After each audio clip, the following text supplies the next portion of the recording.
seedlings update po tayo ngayon. Ayan. Ayan lahat yung ating mga seedlings po dito sa loob ng ng kwarto. Ayan. Nasa loob tayo ng kwarto. Ito kasi bakanting bakanting kwarto. Ayan. Dito po kami papa-germinate or nagpapatubo na pong ating mga seedlings. Ayan. Wala pong bakante po ito, walang nakatira. I mean, walang nakahiga, walang gumagamit. Kaya, ayan, ginamit namin patubuan or pa-germinate ng mga seedlings po natin. So, unahin po natin dito sa taas. Ito. Ampalaya. Ayan. 2 araw. Pangatlong araw po ngayon, simula nung nilipat natin dito. Ayan.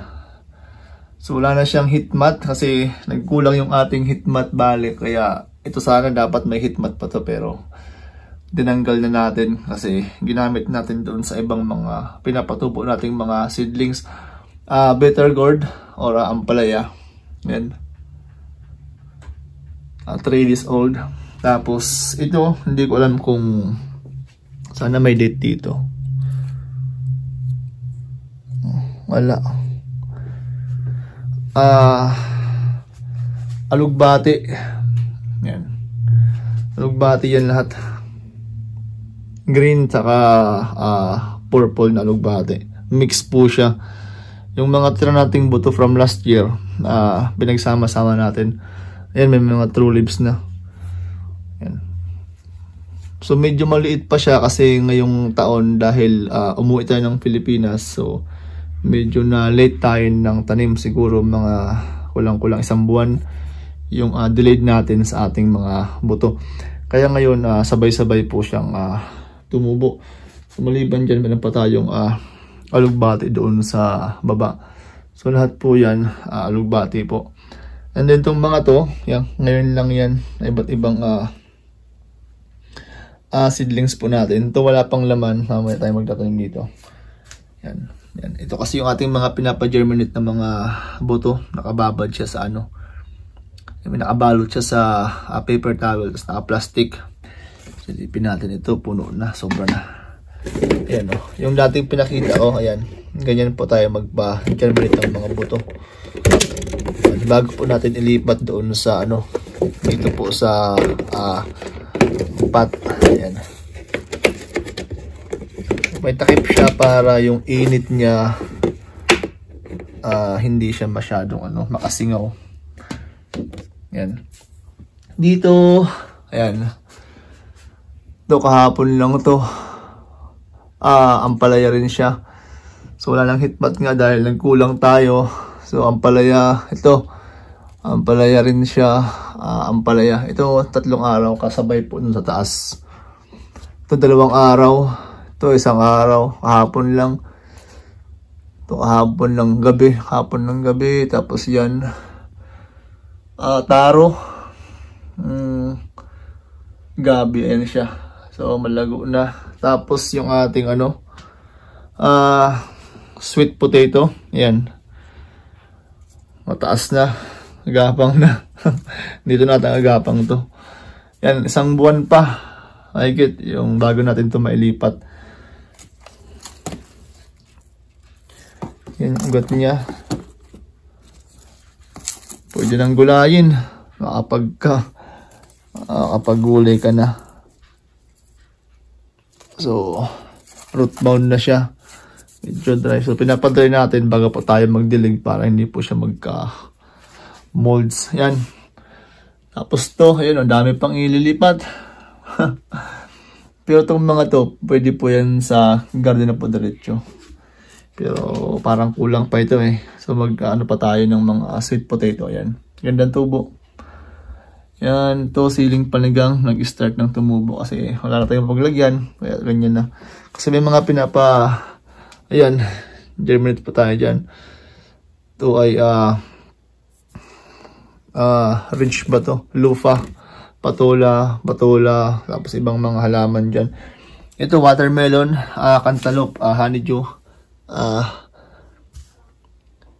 iba-ibang variety. Sa ako na ipakita pagka tumubo na kasi ayoko mo nang galawin para mabilis yung pagtubo niya. Ito rin, iba't ibang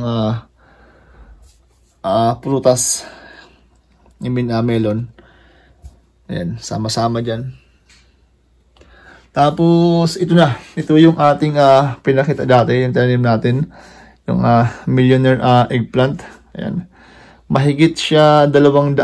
Halos nabuhay lahat. Dami, no? Ang gagawin natin dito, isa-isa, ilalagay natin sa dito. Ayan. Siguro ko sa Sabado. Sa Sabado, mag-start tayong mag-transplant ng ganito. Kasi ang dami po nating ililipat pa. Ayun. Baba. So, isa-isa natin. Ito na yung millionaire eggplant natin dati.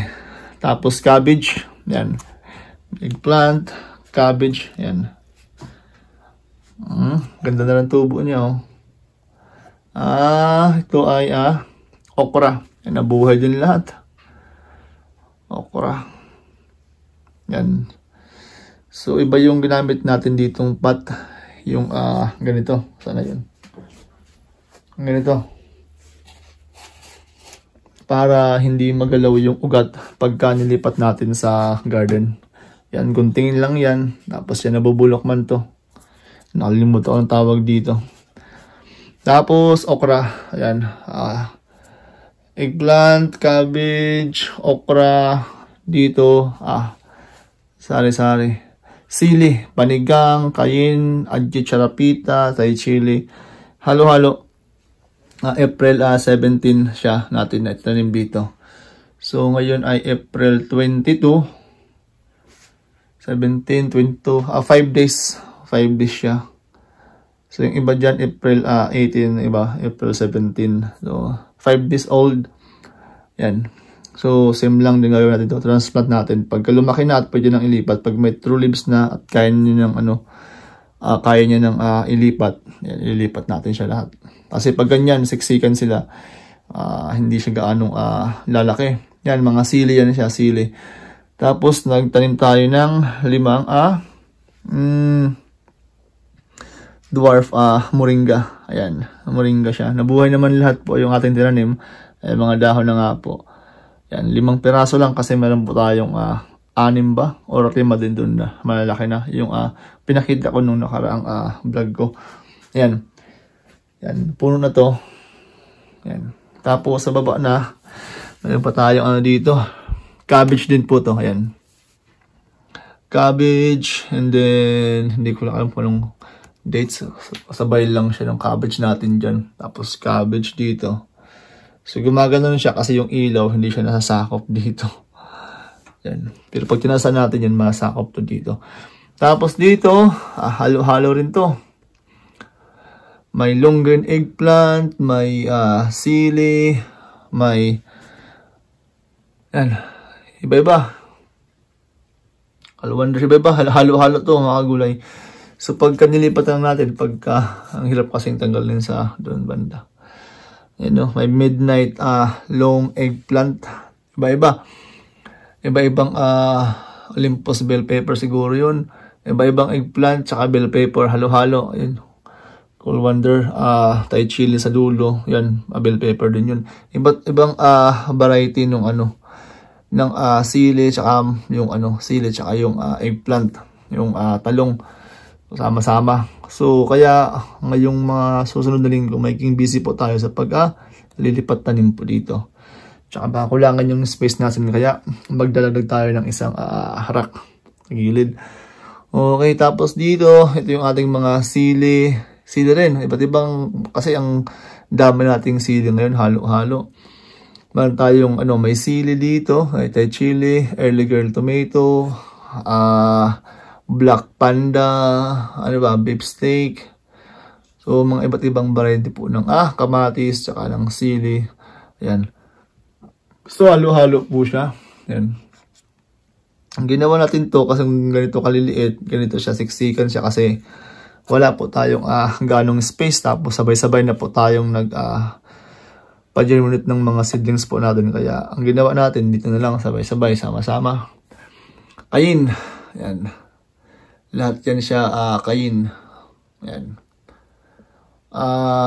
Sili. Yan. Tapos sa baba, ayan.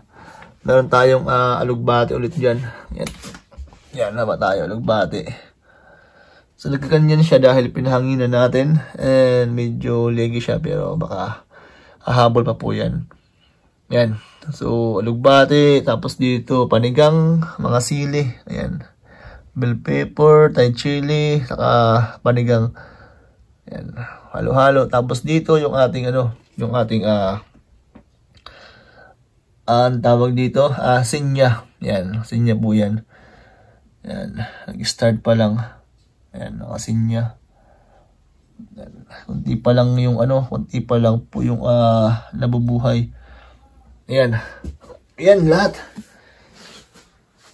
So, abangan natin sa susunod na linggo yung mga after 1 week, mag-update po ulit tayo doon kung anong itsura na. Tapos baka may lipat na rin natin to. Ang dami nating seedlings na kailangang i-transplant pa. Yan. Yung ating kasing seedlings, tayo ang nagpapatubo lang. Kung ano lang yung kulang natin, saka lang yung ating binibili. Yan. Kaya yung mga papansin nyo, dami nating seedlings. Tapos kung may sobra dyan, bibinta po tayo. Yan. So, yun po muna ngayon yung update sa ating seedlings. Yan. Yung ating mga pinapatubo dito sa loob ng kwarto. So, after 1 week, bibigay po ulit ako ng update para po dito sa ating mga pinapatubong mga seedlings po dito sa loob ng kwarto. Yan.